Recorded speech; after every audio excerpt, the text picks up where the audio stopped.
गोरेगावच्या मतमोजणी केंद्रातलं फुटेज देण्याच्या मागणीसाठी ठाकरे गट कोर्टाचे दरवाजे ठोठावणार. आदित्य ठाकरेंची माहिती. पराभव जिव्हारी लागल्याने ईव्हीएमचे आरोप. रवींद्र वायकर आणि मुख्यमंत्री शिंदेंचा पलटवार.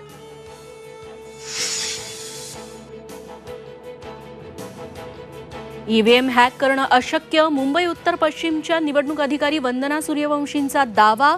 ईव्हीएम मोबाईलवर ऑपरेट होत नाही. ईव्हीएमवर ओटीपी येत नाही. आरोपानंतर निवडणूक आयोगाचं स्पष्टीकरण. मुंबई उत्तर पश्चिम लोकसभा मतदारसंघातली निवडणूक वादाच्या भोवऱ्यात. खासदार रवींद्र वायकरांचा नातेवाईक मंगेश पंडिलकर आणि data entry operator Dinesh Gurav यांच्यावर गुन्हा दाखल. मतमोजणी केंद्रात मोबाईल वापरल्याचा आरोप. सिंधुदुर्गनंतर आता रत्नागिरीतही बॅनर वॉर. बाप बाप होता है, झुंड में तो कुत्ते आते हैं, शेर अकेला आता है. उदय सामंतांच्या पाली गावात भाजपचे बॅनर.